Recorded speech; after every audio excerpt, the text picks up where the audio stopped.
We're investing today $2 billion in new military assistance for Ukraine. As President mentioned, we're proud to be the first non-European nation to participate in NATO's Pearl program. The package of the recent diplomatic developments in the conflict between Russia and Ukraine have taken on a new level of urgency, with a focus on post-war security arrangements and the possibility of a definitive peace settlement. Welcome viewers to my channel. If you're new here, please subscribe, like my video, and turn on notifications so you don't miss our next update. A major point of discussion has been the recent visit of Canadian Prime Minister Carney to Kyiv, where he met with Ukrainian President Volodymyr Zelenskyy. Carney's statements, which include an openness to deploying Canadian troops, have added significant weight to the ongoing international debate. The article highlights that these discussions are not isolated but are part of a broader, high-stakes diplomatic campaign led by key Western powers and Ukraine itself, all while the brutal conflict continues to rage on the ground. The complex interplay of military realities, diplomatic efforts, and conflicting national interests is central to understanding the current state of affairs. Part 1. Canada's groundbreaking diplomatic initiative. Prime Minister Carney's visit to the Ukrainian capital was more than a simple gesture of solidarity. It was a powerful signal of Canada's firm and long-term commitment to Ukraine's sovereignty and security. As a leader of a G7 nation, Carney's presence carries immense geopolitical weight, demonstrating to both allies and adversaries that Canada is prepared to stand at the forefront of efforts to secure a lasting peace. His visit served to reinforce the diplomatic bonds between Ottawa and Kyiv and provided a crucial platform for announcing Canada's position on post-war security guarantees. Carney's most striking statement was his assertion that it is not realistic that the only security guarantee could be the strength of the Ukrainian armed forces.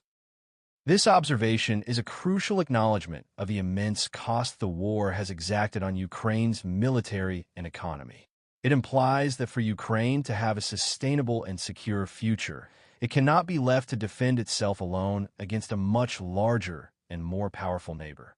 The Canadian Prime Minister's position recognizes that while Ukraine's military has shown incredible resilience and strength, a lasting peace requires a more robust and institutionalized system of international support to deter future Russian aggression. This framework is being developed by a group of Ukraine's Western allies known as the Coalition of the Willing. This informal but highly coordinated body is working in close collaboration with the United States to iron out the modalities of these security guarantees. The very existence of such a coalition underscores a shifting paradigm in international security, where nations are banding together to create new defense architectures outside of traditional alliances to address specific and immediate threats. The guarantees under consideration, as Carney noted, would be comprehensive, spanning land, air, and sea. This could entail joint military exercises to ensure interoperability, the provision of advanced air defense systems to secure Ukrainian airspace, and coordinated naval patrols in the Black Sea to protect vital shipping lanes. Each of these components would serve to create a multi-layered deterrent, making a renewed Russian attack far more costly and less likely to succeed. Perhaps the most significant and attention-grabbing detail from Carney's remarks was his statement, "I would not exclude the presence of troops." This bold pronouncement goes far beyond a typical pledge of aid or diplomatic support. It raises the possibility of a direct, long-term military commitment from Canada. While the details remain to be worked out, this could potentially involve Canadian forces as part of a peacekeeping or reassurance force. Such deployment would face immense political and logistical challenges, but would signal a level of commitment from Canada and its allies that few would have predicted at the outset of the war. Part 2. Substantial military aid and strategic partnership. The diplomatic rhetoric from Carney's visit was backed by a significant financial and military commitment. The Prime Minister announced that Ukraine would receive more than $1 billion Canadian, $723 million US, in military aid from a previously announced package. This is not just a one-time gesture, but a continuation of a steady flow of support designed to bolster Ukraine's military capabilities and sustain its defense. This funding could be used for a wide range of critical needs, from acquiring ammunition and spare parts for existing equipment to procuring new advanced military hardware and providing essential training for Ukrainian soldiers. The timely arrival of this aid next month underscores the immediate and practical nature of Canada's support. Furthermore, a key development during the visit was the signing of an agreement for drone co-production between the two nations. This partnership is strategically vital for Ukraine. In modern warfare, drones have proven to be indispensable tools for surveillance, reconnaissance, and offensive operations.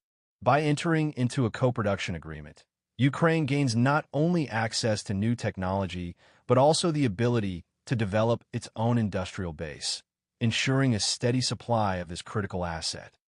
This moves the relationship beyond a simple donor-recipient model to a true strategic partnership, fostering technological transfer and strengthening Ukraine's long-term military self-sufficiency. Part 3. The complex and shifting diplomatic landscape. The article places these developments within the broader context of a high-stakes diplomatic push to end the war, with U.S. President Donald Trump at the center of the efforts. The United States is actively working to facilitate a peace settlement, and the presence of Trump's special envoy for Ukraine, Keith Kellogg, at the Kyiv ceremony signals a direct and ongoing U.S. role. The pursuit of post-war security guarantees for Ukraine is a key component of this effort, and President Trump has indicated his openness to a future in which Kyiv is protected from renewed Russian aggression.